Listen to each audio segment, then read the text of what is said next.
인천국제공항.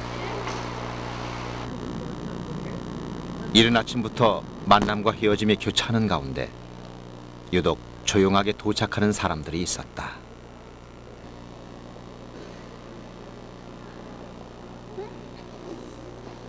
평범해 보이는 노 부부.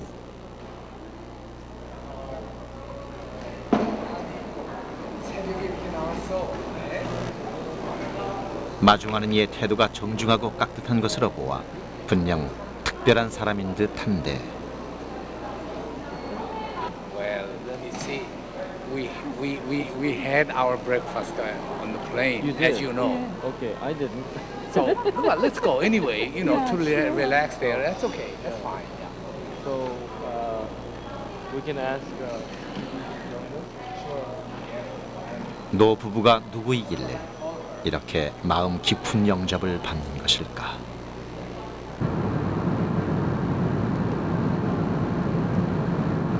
참 아름다워요. 그래요. 뭐 얼마나 너무나도 변화가. 나는 그래서 어떤 생각을 하는가 하면은 내가 선교하느라고 해외 가서 고생 많이 했다 그런 얘기들 하지만은 이 나라를 만들어 놓은 거 보고는 국내에 있는 사람들이 더 수고 많이 했겠다 그런 생각이 든다고.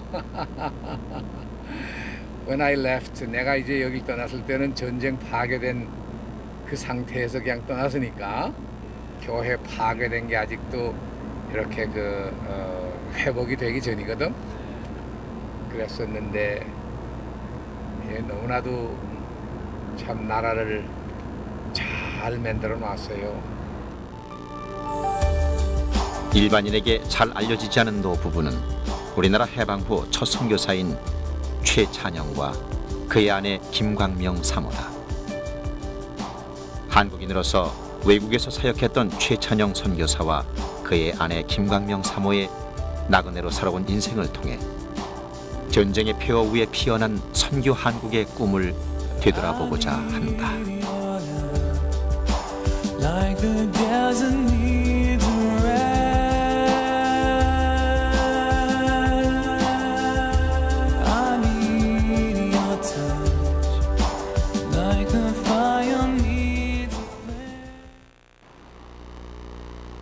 서울 저동에 위치한 영락교회.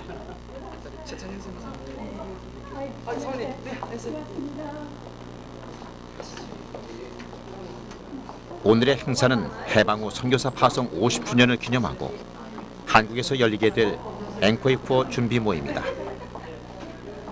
앵코위는 하나의 기독교계의 운동으로 전 세계의 모든 교회를 격려하여 온전한 복음을 전 세계에 전파하는 것을 사명으로 하고 있다. 미국의 빌리 그레이엄 목사가 주도한 이래 복음주의 운동의 기초가 된 것뿐만 아니라 우리나라의 교계 지도자들이 한자리에 모이는 이번 모임이 유독 주목하는 사람은 다름 아닌 최찬영 선교사였다. 45년 이후에 첫 번째로 선교사를 파송을 했는데 그때 이제 최찬영 선교사님 지금 살아계시고 지금 여기 와 계십니다. 그래서 그 50주년 기념 행사를 하면서 동시에 첫 한국교회 파송 선교사로서 오늘의 선교 대국을 이루는 선구자적 역할을 하신 것을 모아 이 회에 담아드립니다. 2005년 6월 27일 사단법인 한국세계선교협회 대회장 박종수. 크게 박수로. 백발의 은퇴한 선교사에게 쏟아지는 한국 기독교계 지도자들의 관심. 한기순 예수회장 최승기 목사님께서 복담을 한국 기독교사에서 그가 갖는 의미는 무엇일까?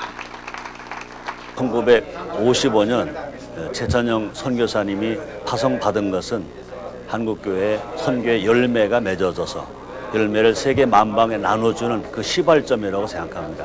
그래서 최 선교사님 나가신 것은 한 선교사님의 신만이 아니라 한국교회 선교의 시작이고 한국교회가 열매 맺는 교회로 성장했다는 것을 우리가 인식할 수 있다고 생각합니다. 그래서 자랑스럽게 생각하고 결과적으로 좋은 것은 그때 어려운 중에로 최 선교사님 나가 선교하면서부터 한국교회가 부흥하는 시작의 역사가 일어났다. 한국 전쟁이 끝나고 교회를 다시 세우면서 모든 교회가 말할 수 없는 환난과 아픔 속에 있었지만 장로교 총회 선교부에서는 해외 선교사를 파송하기로 결단한다. 그 당시 청년 최찬영은 사범학교를 나와 교사로 재직하다가 신학교에 다니고 있었다. 신앙인으로서 평범한 길을 갈 것으로 알았던 그가 하나님의 쓰임을 받는 선교사가 될 줄은 그 자신도 몰랐었다.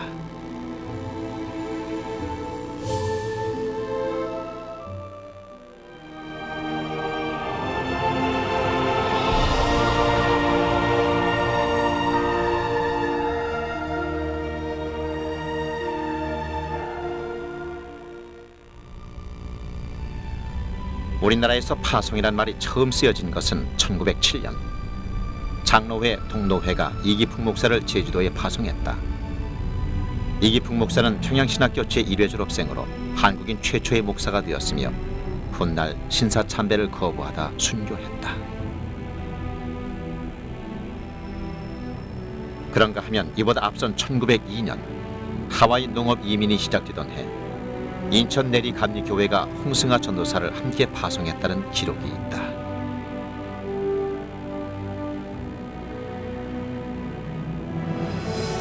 하지만 일제강점기가 되면서 파송은 어려움을 겪었다. 그럼에도 불구하고 1940년대에 일본, 만주, 시베리아, 중국 등 흩어진 교포들을 위한 선교사를 파송했다는 흔적이 문서로 남아있다. 그중 한 사람, 방지일 목사. 그는 중국 산동을 중심으로 선교했으며 현존하는 장로교 원로다.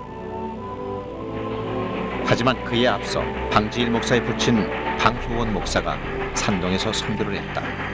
그러니까 2대째 선교를 한 것이다. 일제강점기 당시의 중국 선교는 1932년 중국인들의 한일전쟁, 1937년 중일전쟁을 겪으며 어려움을 겪게 된다.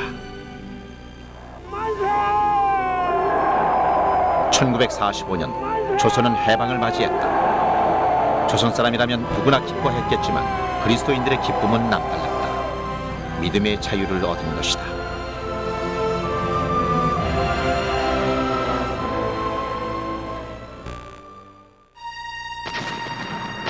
하지만 기쁨도 잠시. 한국 전쟁이 발발했다. 한반도가 전쟁의 폐허로 변해갔고 교회의 활동은 다시 위축될 수밖에 없었다.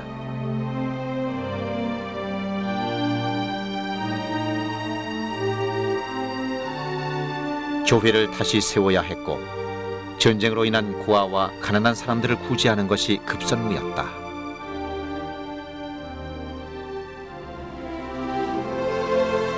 그럼에도 불구하고 선교를 생각하는 이들이 있었다. 교회는 선교라는 사명을 통해 그리스도의 사랑을 온 세상에 전해야 한다는 생각이었다.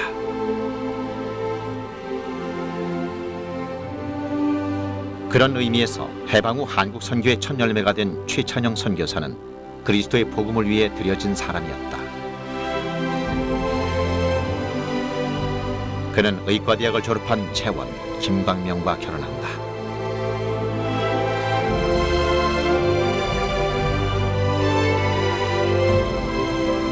신혼이었던 부부는 미국으로 유학을 가려고 준비 중이었다. 최찬영은 미국의 플러신학교에서 장학금을 받기로 약속했으며 그의 아내 김광명 또한 인근 대학병원에서 근무하기로 돼 있었다.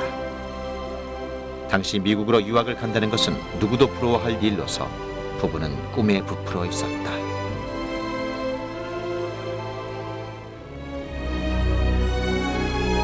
미국으로 떠날 준비를 거의 마친 부부에게 어느 날 장로교 총회를 맡고 있던 고 한경직 목사의 부탁으로 안광욱 목사가 찾아온다.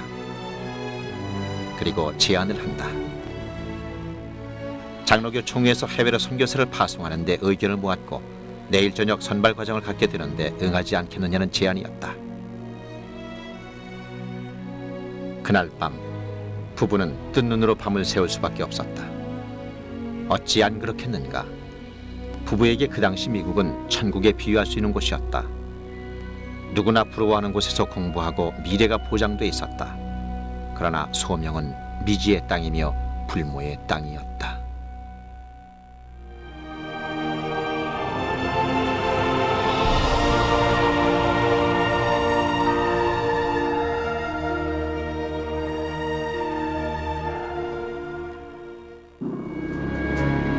최찬영 부부는 그들 일생일대에 가장 크고 매우 어려운 결정을 내린다. 그분의 부르심에 순종한 것이다. 그렇게 해서 최찬영은 해방 후 첫 선교사가 된다. 미군에서 통역관으로, 군대에서는 군목으로 일하던 최찬영은 선교사로서의 외적인 조건을 모두 갖춘 사람이었다. 선교사가 되기 위해서는 어학적인 면을 갖추는 것이 중요한데 최찬영이야말로 당시 어려운 조건을 만족시키는 몇 안 되는 젊은이였던 것이다. 그러나 그것은 외적인 것일 뿐 하나님이 부르시는 선교의 길이 주님이 원하시는 길이라는 생각에 최찬영 부부는 순종한 것이었다. 공부하는 길은 다시 열릴 수 있지만 주님이 부르시는 선교사의 길은 다시 돌이킬 수 없는 길이 아닌가. 부부님께서 지금 하나님 앞과 사람 앞에서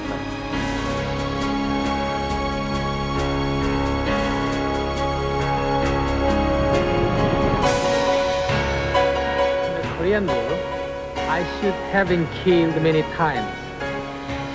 But the Lord gave me my life as a gift.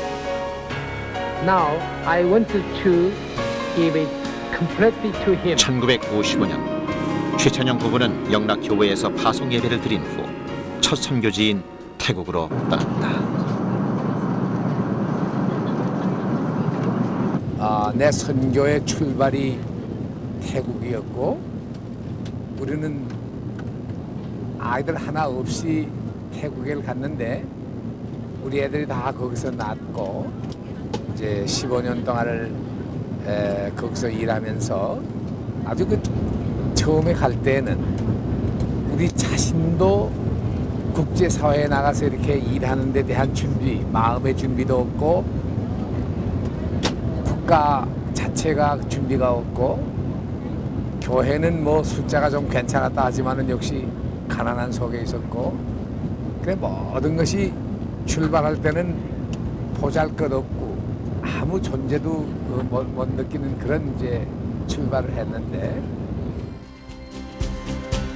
지금은 비행기로 4시간 남짓 가면 도착하지만 당시는 한국에서 홍콩까지는 프로펠러 비행기를 타고 가서 홍콩에서 태국까지는 배로 갈아타고 닷새를 가야 하는 먼 길이었다.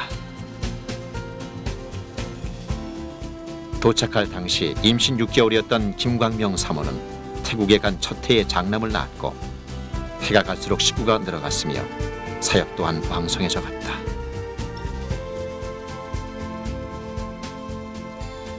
그리고 그 옛날에 뭐 이렇게 영어를 잘하는 것도 쉽지 않으신데 영어도 잘하면서 이 서양 선교사들 사회에서 그 당시에 이렇게 별로 뒤지지 않게 일들을 잘하셨죠. 그래서 태국에 있을 때도 오자마자 태국 현지인들과 더불어서 같이 사역한 것이 상당히 귀중한 한국 선교 샘플이 될 수 있는 그렇게 생각합니다. 태국의 현관 돈무앙 공항. 최찬영 선교사 부부가 이번엔 비행기로 태국 방콕에 왔다.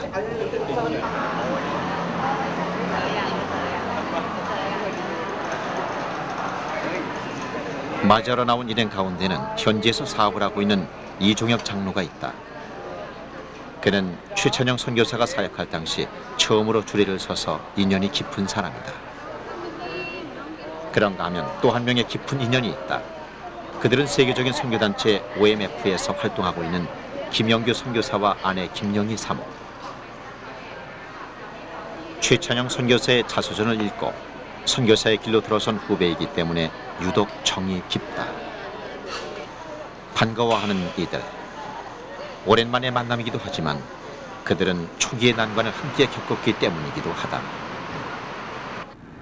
처음에는 어려움이 있었어요. 역시 뭐 동양 사람이 선교사가 된다. 이 본토 사람들도 그걸 잘 받아들이기가 힘들단 말이야. 그러나 어학을 배우고 또 그다음에 실제로 이 태국 교회에서 태국 사람들을 도우면서 일하게 될 때에 나 자신이 하나님께서 좀 어학을 하는데 그 기프트를 주시지 않았겠는가 그런 것도 있고 우리나라 사람들이 외국에 가서 어학을 배우는데 배우기가 우리 많이 훨씬 영어나 다른 나라 사람들보다 좋아요. 그래 이제 실제로 그렇게 어학도 끝나고 일하게 될 때에 점차 우리를 대하는, 우리를 인식하는 그 인식이 달라지고. 태국의 수도 방콕. 지금은 상황이 많이 달라졌지만 당시 태국은 전쟁의 필요였던 한국보다 훨씬 잘 살았다.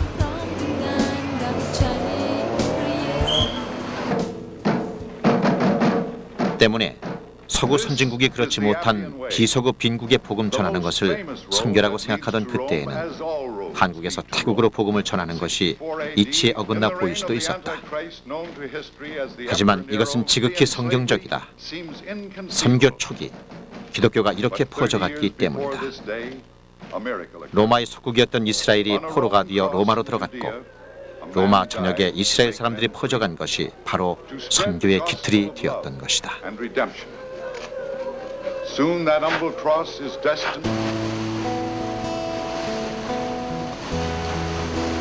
성경적임에도 불구하고 젊은 한국인 선교사 부부에게 태국은 그리 만만한 곳이 아니었다. 불교가 국교인 나라 태국. 그들의 종교심은 온순한 민족성이 바탕이 되었다. 태국의 수도 방콕은 천사의 도시란 뜻을 가지고 있을 정도다.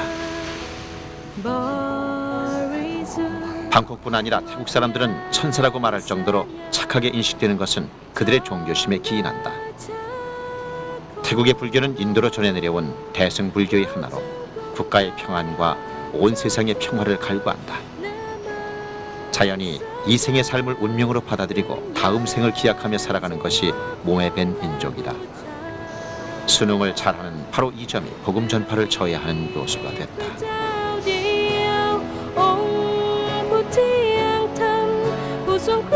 태국의 서구의 선교사들이 발을 처음 디딘 것은 1826년이었다. 그런데 첫 신자가 탄생한 것은 그로부터 31년이라는 세월이 지나서였다. 지금도 고작 1% 미만의 인구가 기독교를 믿고 있다.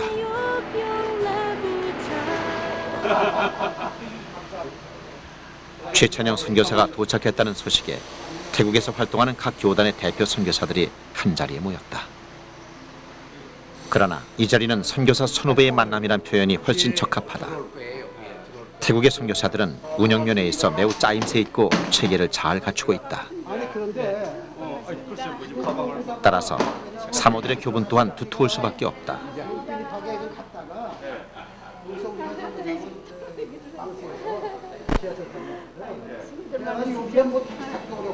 오랜만에 후배 선교사들을 만나 기분 좋은 최찬영 선교사.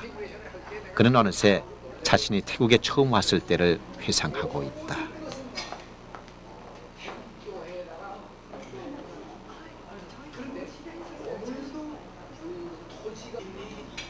태국을 떠난 지 30년이 넘었는데도 지금까지 후배들과 왕래할 수 있는 이유는 무엇일까? 한교당에 그 종각은 내일이나 하여간 그 주일날 오후에도 갈 생각을 합니다. 그렇죠. 아, 그러시군요. 거기서 왜 그러냐면은 거기는 화장실이 없는 조그만 하나방이야 이런 거. 이게 3층인데. 근데 이 교회가 아니고 사팔로. 거기서 3개월 있었어요. 네. 3개월 있었는데 매일 저녁 내가 이 임신한 이 할머니를 모시고 이제 여기 종각이 있으면은 지금 학교 저 교회진 그쪽에 학교가 있었다고. 예. 학교를 지나서 웬 구석에다가 또 중국 사람이 되게 그렇잖아. 예. 꼼꼼한 데다 갖다가 화장실 만들어. 예. 그래서 내가 이 끝에서 이 끝으로 우리가 걸어가야 된다고. 예. 만나게 됐습니다. 제주도 한 뜻밖에. 태국 사람들이 좋아하는 인품은 인자하고 또 무엇인가 사람들에게 기쁨을 줄 수 있고 하는 이제 그런 모습을 원하는데 마치 최찬영 목사님이 그런 분이 아니신가. 그래서 지금 태국 교단의 여러 지도자분들도 최찬영 목사님 잊지 않고 또 방문하시면은 또 서로 또 목사님 한번 만나기를 원하고 인사하기를 원하고 그렇게 하고 그때 자기를 가르쳐 주셨던 것에 대해서 감사하는 그런 얘기를 하는 걸 들었습니다. 그래서 방콕의 젖줄 차오프라의 강을 거슬러 오르다 선교사들이 처음으로 세웠다 해서 붙여진 이름의 태국 제1교회. 최찬영 선교사 부부가 방문한 때는 아침 주일 오후여서 본당 맞은편 교육관에서는 주일학교 아이들을 대상으로 한 교육 프로그램이 진행되고 있었다.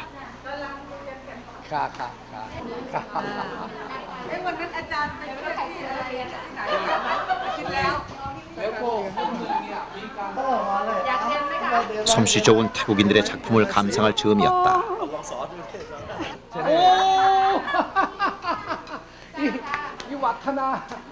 태국의 유명한 여성 교육자인 완니 장로를 만났다. 올해로 84살의 완니 장로는 역시 교육자였던 아버지를 이어 와타나라는 태국의 유명한 학교를 세웠고 병원도 세워서 평생 봉사를 많이 한 인물이다.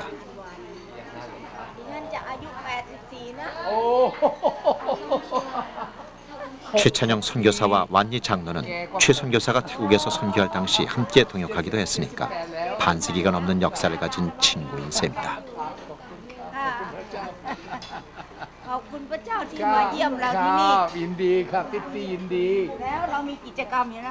한 사람은 80살이 훨씬 넘은 나이에, 그리고 또 한 사람은 여든이 가까워오는 나이에 건강하게 다시 만난 선교의 동역자.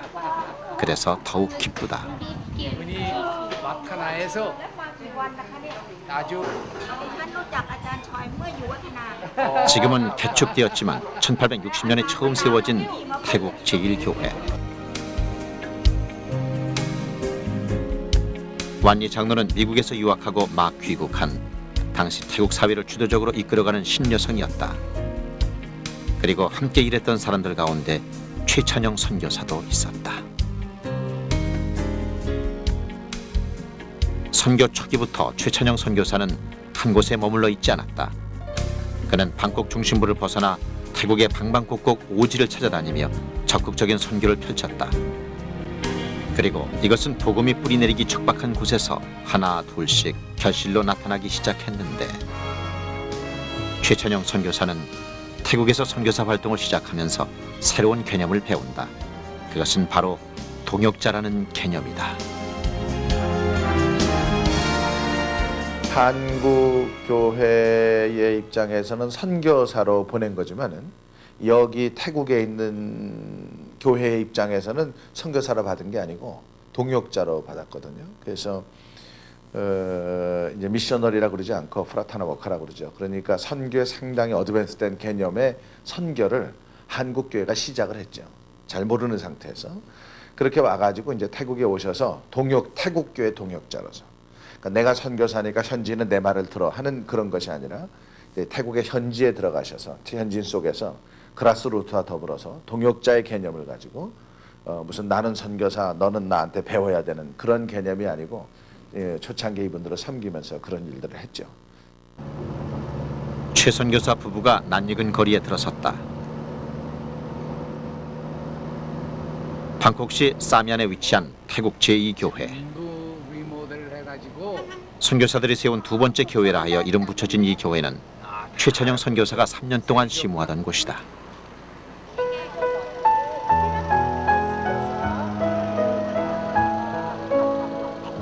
떠난 지 30년이 넘었건만 선교사 부부를 기억하고 반갑게 맞이하는 성도들. 그 가운데는 당시 청년이었던 사람들도 있다.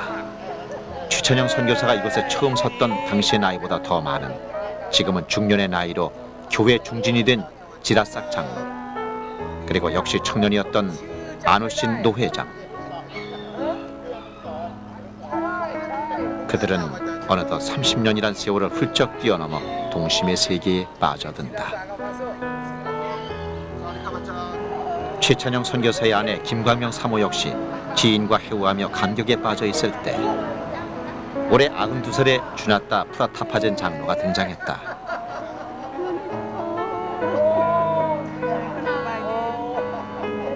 그녀가 살아있었다. 살아서 복음을 받아들인 1세대로서의 본이 되고 있었다.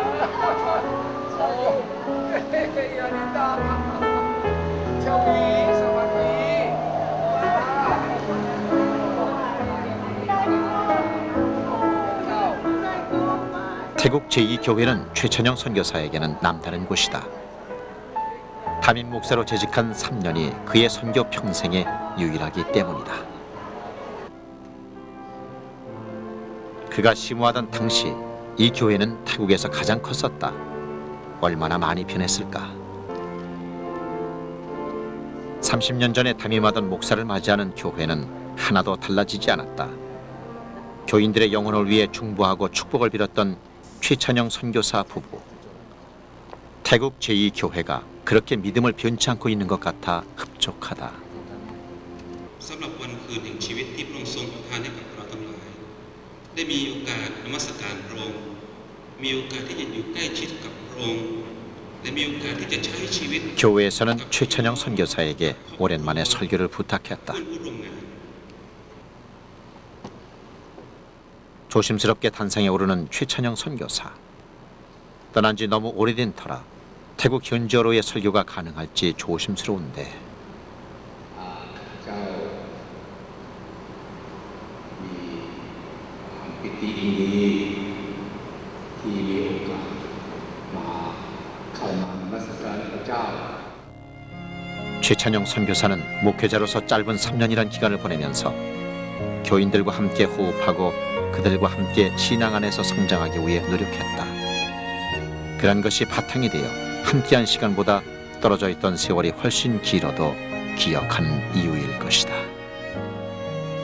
สิ่งที่ผมเห็นก็คือเห็นถึงสิ่งที่อาจารย์ได้สอนสิ่งที่อาจารย์ได้หว่านไปตลอดระยะเวลา3 ปีที่อยู่ที่นี่ผมคิดว่าเป็นอะไรที่ผมรู้สึกประทับใจและในฐานะที่ผมเป็นศิษย์บาลที่นี่แล้วก็มารับบทบาทในการเป็นศิษย์บาลอีกคนหนึ่งของคริสตจักรก็รู้สึกว่าเป็นสิ่งที่ท้าทายที่เราจะต้องดำเนินตามผู้รับใช้ของพระเจ้าที่รักพระเจ้าแล้วก็ดูแลลูกแกะอย่างดีแล้วก็ลูกแกะของพระเจ้าก็เกิดผลสิ่งหนึ่งที่ผมเองรู้สึกประทับใจในตัวของอาจารย์ชอยในช่วงสั้นๆก็คือท่านเป็นคนมีมนุษยสัมพันธ์ที่ดีแล้วก็มีหัวใจของการเป็นผู้เลี้ยงที่ดีก็สิ่งนี้เองก็รู้สึกประทับใจแล้วก็คงจะต้องนำไปใช้ในคริสตจักรที่เราจะดูแลลูกแกะของพระเจ้าที่ดีเหมือนที่อาจารย์ชอยได้เคยปฏิบัติมาครับ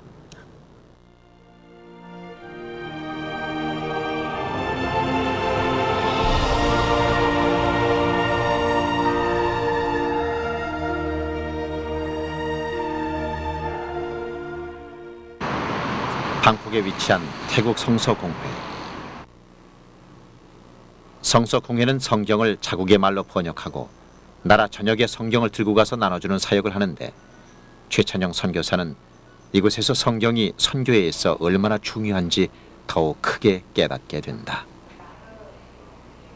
안식년이 되어 미국 유학길에 오른 최찬영 선교사에게 세계 성서공회 담당자로부터 한 통의 전화를 받는다.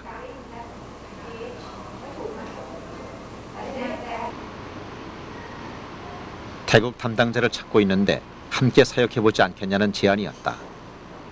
심사숙고한 끝에 하나님께서 새로 맡기신 일이라 생각한 그는 세계 성서공회 태국 총무가 된다. 그는 이곳에서 성경 번역을 비롯해서 만화 성경, 오디오 성경 등의 콘텐츠를 개발하면서 문서 선교의 길을 걸어갔다. And then he has to go home. So Crouch was appointed. I was already same time with Ming Chao. Okay. We knew each other very well. But then these two were appointed. Then I came here 62 until 71. That's right. Yeah. This is. They give me another picture. Then this one. Oh. And secretary. Hey, good tune. Wow. มาแล้วดีใจมากดีใจมากดีใจมากนานไม่ได้พบกี่ปีโอ้อาจจะเกือบจะ15 ปีได้มั้ง 부는 영어로 미스터. 그러니까 미스터 춘이라고 불려지는 이 사람은 30년 전 동료였다. 차오프라의 강에서 그들은 함께 성경을 나눴고 만나는 이들마다 성경을 나눠주었다. 믿음의 동역자. 모두 인생의 황혼기에 서 있다.อายุเท่าไหร่ อยู่โรงพยาบาล49 เวลานี้กำลังอยู่โรงพยาบาล เราจะ อาทิตย์ที่แล้ว 태국 성서공회 총무로서 최찬영은 말씀 사역은 선교 사역이나 다름없다고 확신한다. 선교란 복음을 들어보지 못한 사람들의 손에 하나님의 말씀을 들려주는 것이 아닌가. 태국을 처음 찾은 선교사들처럼 군춘과 같은 동역자들과 함께 최찬영 선교사는 성경을 들고 차오프라야 강을 거슬러 올랐다.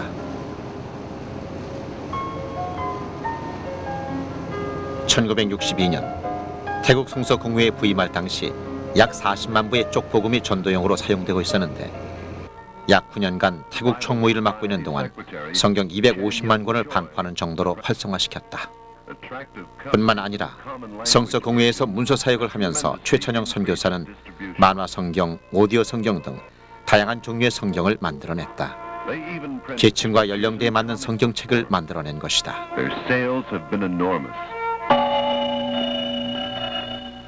당시 태국 사회에 반향을 일으킨 것은 최찬영 선교사가 불교 사원의 성경책을 비치한 사건이었다. 불교 국가인 태국은 가는 곳마다 사원이 화려한데 그는 승려를 찾아가 성경을 비치해 줄 것을 요청하고 복음을 전한 것이다.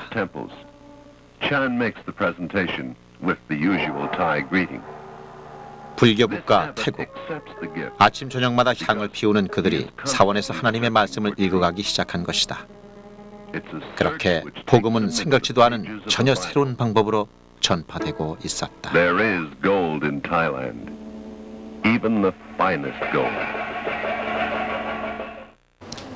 มีหลายอย่างครับเพราะว่าอาจารย์ชอยเป็นคนที่รักพระเจ้าเป็นคนที่รักสตาฟของสมาคมมีปัญหาใดๆก็ปรึกษาหารือกันอย่างใกล้ชิดได้รับความร่วมมือในฐานะที่ท่านเป็นเลขาธิการอย่างดีอาจารย์ชอยก็เป็นคนที่มีน้ำใจแล้วก็สนใจงานของประเทศไทยแล้วก็รักคนไทยแล้วก็ยังคิดถึงคนไทยอยู่เสมอ 태국은 불교 국가면서도 선교 전략의 요충지다. 미얀마, 라오스, 베트남, 캄보디아 등 인도 차이나를 복음화하려면 지리적으로 중심이 되고 경제적으로도 뒷받침이 되는 태국이 중심이 돼야 한다. 그 중에서도 태국 북단에 위치한 치앙마이는 얼마 전부터 동남아시아권에서 선교하면 제일 먼저 떠오르는 곳이다. 이 지역에는 한국인 선교사를 비롯해서 전 세계에서 온 선교사들이 왕성하게 활동하고 있다.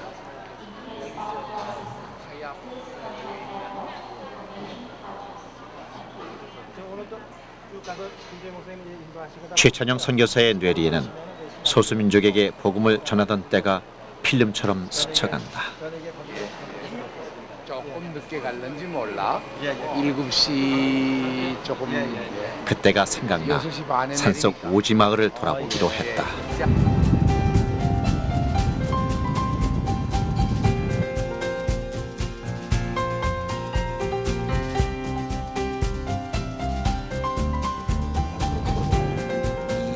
찍어가지고 그것이 한 35년, 근 40년 전 얘기예요. 어디에다가 갔다가 놓았는가 하면 이제 저 메소옷인가 그 칭라에서 그 끝에 끝까지 가서 내가 그걸 같았어요. 치앙마이가 어디에 있는지도 모르던 당시 40년도 더 된 옛날 지금도 험한 산길을 성경을 메고 올랐을 최찬영 선교사. 당시에는 길이 변변치 않아 터덜거리는 오토바이를 타고 수없이 오르내렸는데 지금은 길이 많이 좋아졌다.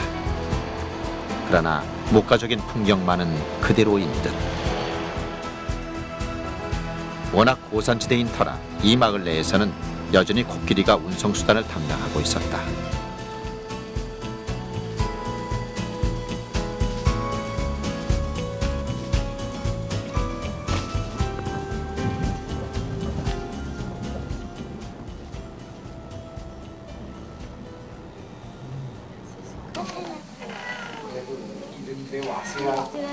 이곳 치앙마이에서 현지인들과 동역하며 선교하는 김태민 선교사.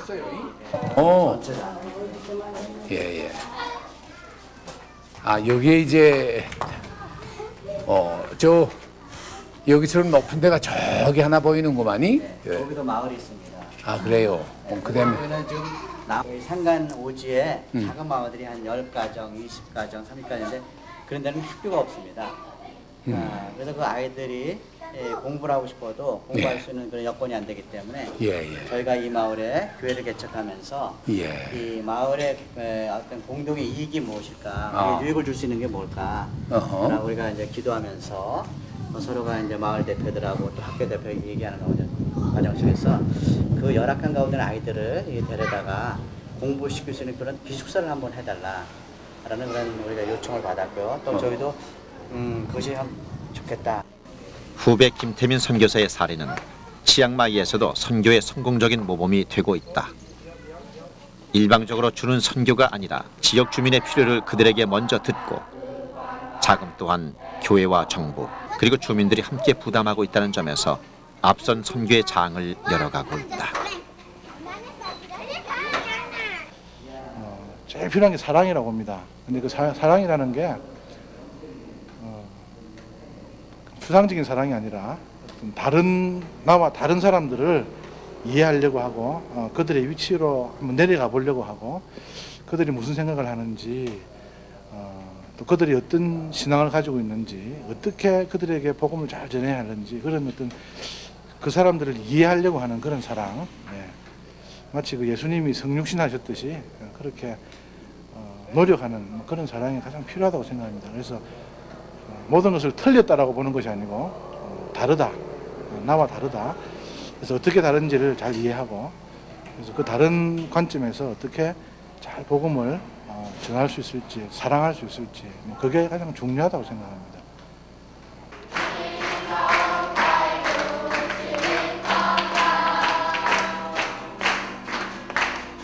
좋은 선교란 선교사가 지역 속으로 들어가 주민들을 섬기고 선교사와 주민이 연합할 때 가능한 것임을 입증하고 있다.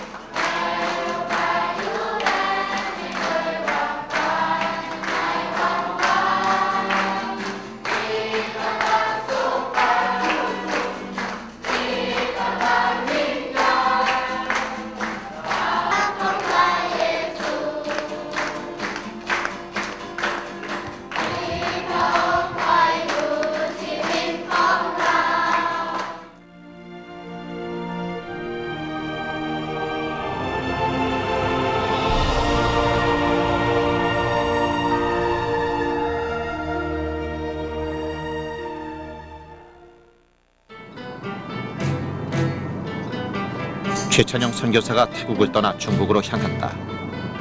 중국은 그에게 있어 가장 잊지 못할 선교지다. 그의 평생의 선교 인생에서 가장 큰 열매를 맺은 곳이 다름 아닌 중국이었다.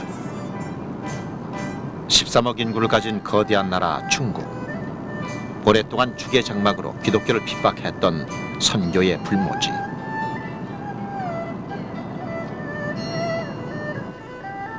비록 당대에는 열매를 맺지 못하더라도 씨앗을 뿌린다는 생각으로 중국 선교의 비전을 갖고 기도하던 그에게 기회가 주어졌다. 중국이 복음의 문을 열던 1980년대 초, 중국 정부가 세계 기독교 지도자들의 방문을 허락하는데 그 중에 한국 출신의 세계 성서공회 아태 총무 자격을 가진 선교사 최찬영이 들어있었다. 그는 세계 성서공회 아태 총무의 자격으로 당당히 중국에 발을 내렸던 것이다. 늘 중국 선교를 마음에 품던 차여서 그는 더욱 기뻤다. 중국이 초롱성 같을 때 세계 성서공회는 중국의 지하교인들에게 라디오라는 매체를 통해서 성경을 읽어주는 사역을 계속해오던 차였다. 성경을 가질 수 없던 그들에게 오디오 성경은 유일한 복음서였다. 중국과 교리를 두면서 최찬영 선교사는 지혜롭게 복음을 전할 방법은 무엇일까 하나님께 구하다가 중국의 인쇄소가 필요한 것을 알게 되고 그 자금과 종이를 지원하겠다고 제안한다. 이 함경도 쪽의 발음이라고 거반다. 내가 연길에가 살았어요. 연길에 65년 전도 거기에 있었어. 그리고 이제 그 소위 일본이 망했을 때 또 나왔단 말이야. 아니 그런 건 아니고 거기서 5년 살았어. 5년. 그래서 이제 그쪽에 말도 뭐 내가 어렸을 때는 좀 하고 그랬는데. 최찬영 선교사는 부모님을 따라 중국 간도에서 생활하다가 해방을 맞이하는 기쁨을 얻었으나 아버지를 잃고 조국으로 다시 왔다. 그러나 그것도 잠시 공산당을 피해 실향민이 되어야 했다. 저도 중국에서 오래는 안 살았지만 우리 아버지가 목사였기 때문에 이제 일본 시대 때 마지막 판에 한국에 있지 못하게 해서 우리도 중국으로 왔었어요. 와서 저는 학교 때문에 다시 나갔지만 한 3, 4년 여기서 살았어요. 그래서 이제 중국이 어디지 그립죠. 김광명 사모 또한 독립운동가셨고 훗날 목회하다가 순교를 당하신 고 김혜진 목사를 따라 중국에서 힘든 생활을 했었다. 하지만 신앙적으로는 풍부한 시절이었다. 상해에서 자동차로 6시간 가까이 가야 하는 남경. 남경은 세계에서 가장 큰 인쇄소가 있다. 그 인쇄소를 하나님께서 최찬영 선교사를 통해 세우셨고 지금까지 성경만을 인쇄하고 있으며 모두 4천만 권의 성경을 인쇄했다는 사실을 아는 사람이 얼마나 될까?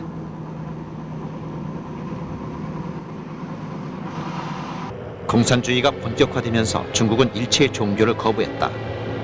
당연히 기독교에게 박해가 내려지기 시작했다. 그러나 교인들은 믿음을 지켜갔다. 그들은 세계 성서 공회가 보내주는 라디오를 통해 성경을 들을 수 있는 것만 해도 감사하게 여기던 시절이 있었다. 1976년 중국의 주석 모택동이 사망하고 중국에도 변화가 찾아왔다. 종교의 자유가 있다는 것을 중국 정부가 보여주고 싶어한 것이다. 중국 내 교회가 살아나면서 성경책이 필요하게 됐다. 맘 놓고 성경책을 읽을 수 있는 자유가 주어진 것이다. 중국 정부가 개방하기로 마음먹은 초기부터 참여했던 최찬영 선교사는 중국의 기독교계 지도자들을 만나 그들의 실질적인 필요가 무엇인지 물었다.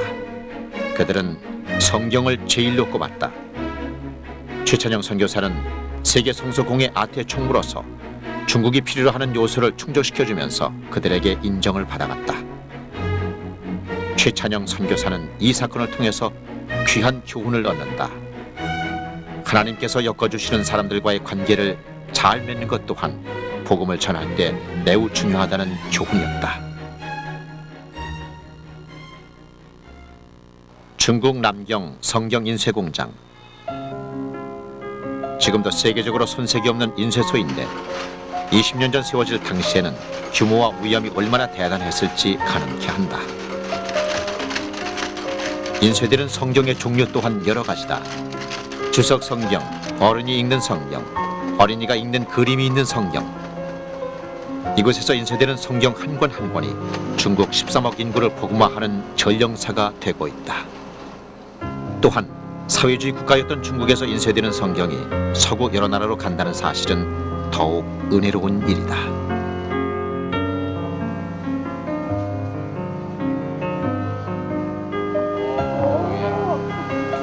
이거는 So these are what you could see being printed at the time. 이거는 포켓 사이즈 조그만 성경. 조그만 성경을 이렇게. So when we print these, we print them 3 at a time. So they go through all of the processes as 3 pocket edition Bibles. Right. And then finally they get sawn into 3. and they can either have a plastic cover, board cover, or some leather covers put on them. But this is interesting. This has a hymn book in the back.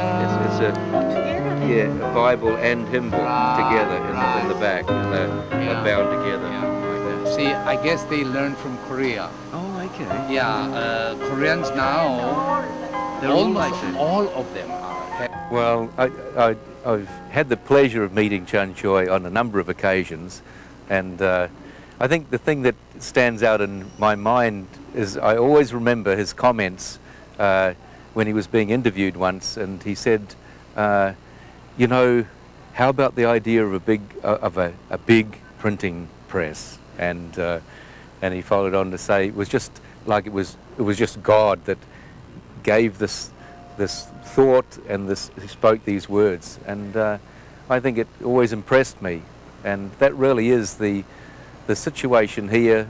The press is really a gift from God, and Chan Choi was involved right at the start, and God used him in that initial establishment.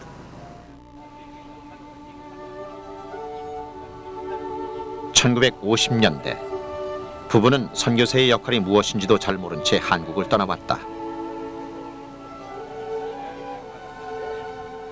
하지만 50년이 흐른 지금 그들은 하나님의 계획 속에서 하나님의 뜻을 이루어 드리는 귀한 사역자였음을 깨닫고 있다.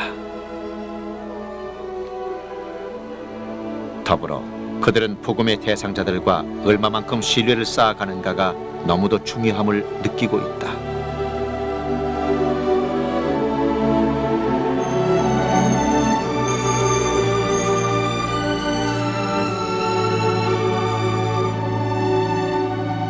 중국 밖에서 중국을 위해 선교한 사람이 최찬영 선교사라면 당시 중국의 기독교 총회장이었던 한윈자오는 중국 안에서 중국의 선교를 위해 애쓴 믿음의 동역자였다.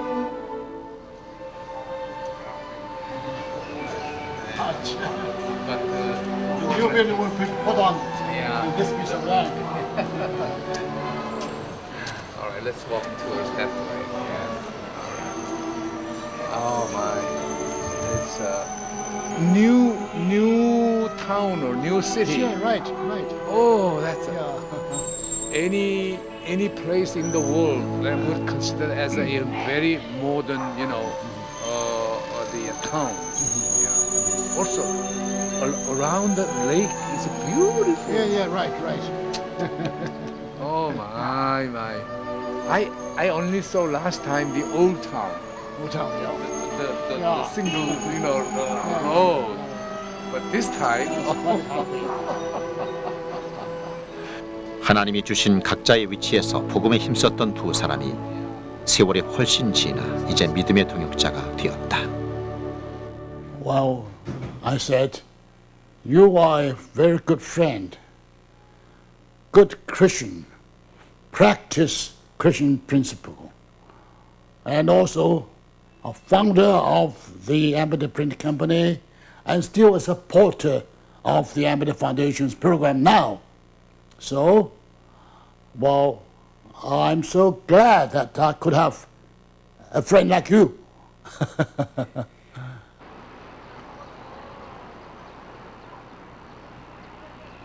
또 한 사람의 동역자, 중국 상해 교구를 이끌어가는 진루셴 주교.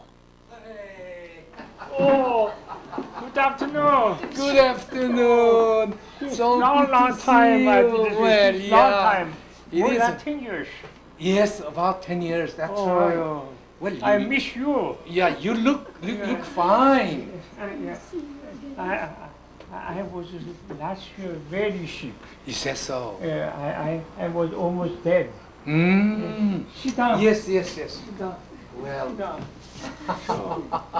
Surprise for me to see you again. Yes, it's great to see you. I disappeared. Revenge and trade disappear.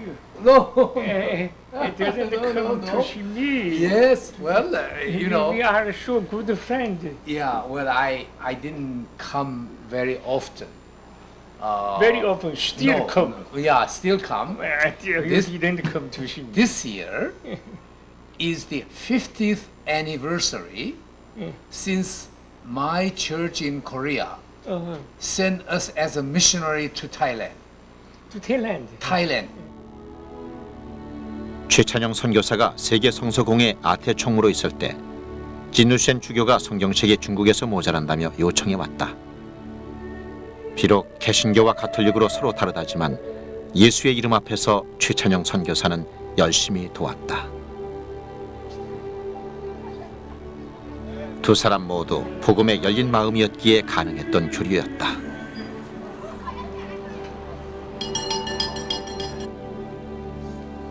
이제는 오랜 친구로서 서로를 맞이하는 두 사람, 진누셴 주교와 최찬영 선교사. 그들의 합력이 복음을 한 단계 성숙시키는 것은 아닐까. So you give me the first impression 20 years ago. First, you are a gentleman, very gentleman-like in all your behavior. Second, you are full of Christ's spirit, full of gospel teaching. In you, I saw the true Christian, and I saw you also. You not only you love your country, also you love my country. You wanted to help the poor Chinese people. So I admire you. You are a scholar, you are missionary.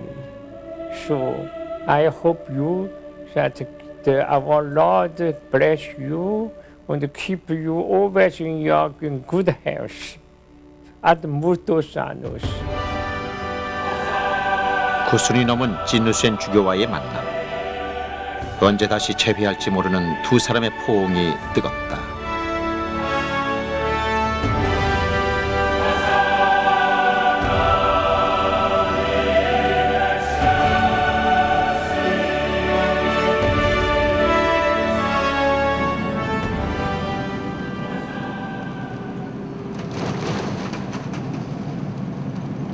안으로 빠지기가 쉽지만은 그런 게 아니라 진정으로 그 사랑의 안산사랑 예수중심교회, 일명 온누리 미션이라고 불려지는 이곳은 한국의 근로자로 와 있는 제3세계 아시아 국가의 비기독교인들에게 복음을 전파하는 사역을 하고 있다.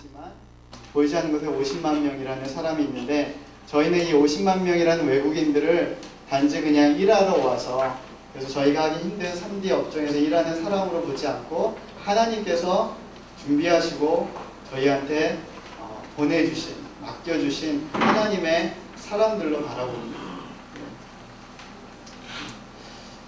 외국인들이 와서 주로 자기 동포들, 자기 고국 사람들하고 같은 지역에 주로 이렇게 모여서 선교사는 먼 곳으로 가는 줄만 알았는데 우리나라에 온 외국인을 대상으로 선교하고 있었다. 선교의 방법은 그리 중요치 않다는 것이다. 셋째 주에 성찬하고 있습니다. 쉘터에서 중보기도 하는 모습이고요. 세례 침례받는 모습입니다. 그래서 여러분이 기회 되시면 한번 저희 침례 식당 한번 오시면요, 너무나 감동적입니다. 너무나 은혜가 있고요. 그리고 이분들이 아까 말씀드린 것처럼 때로는 자기 나라에 돌아가지 못할 걸 각오하고 세례받는 분들이기 때문에 그 간증이나 그 고백들이 너무나 귀하고 아름답습니다. 이란어 성경 공부 모습인데요. 하나님의 일은 내가 계획하는 게 아니라 하나님이 계획하셔서 우리가 사용되는 것 아니겠습니까? 그런데 우리나라에 40만 명에서 50여 명 외국인 근로자들이 와 있다고 하는데 우리가 물 건너 산 건너 가서도 선교하는데 예수 믿겠다고 이 땅에 찾아온 사람이 50만 명이라면 우리가 그들에 대한 준비를 조금만 더 한다면 엄청난 영적 열매가 맺어지지 않을까 그런 생각을 합니다. Accept Christ as the personal savior. 네, 거기서 그 형제들이 몇몇 형제들이 방문해서 가르치기도 하고 설교도 하고 그런 다음에 거기서 예수님을 그의 구주로 영접하게 됐습니다. 2 months later, he got a water baptism too. 그래서 두 달 후에는 그런 그 침례를 받았습니다. 후배 목회자들의 사역은 흥미진진하면서 기분 좋은 모습이었다. 그야말로 세계 선교지를 축소한 것 같은 그런 기분이 난다고요. 그리고 이 사업은 그야말로 선교사를 여러 곳에 보내는 것 못지않게 더 귀한 사업이라고 그렇게 생각돼요. 이 세계에 나가는 게 아니라 세계가 우리한테로 들어왔다고 그런 기분이 있어요. 얼마나 좋은지 모르겠어요. 아주 귀한 정말 사업입니다. 2004년 현재 한국은 해외 파송 선교사 1만 2천 명 시대를 맞이했다. 해방 후 1955년 최찬영 선교사가 첫 파송된 이래 반세기 만에 실로 엄청난 성장을 이루어왔다.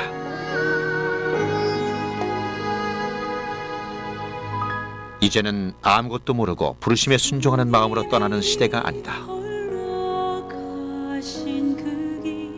선교에도 창의적인 사고와 노력이 필요하다는 것을 최찬영 선교사는 다시금 깨닫는다.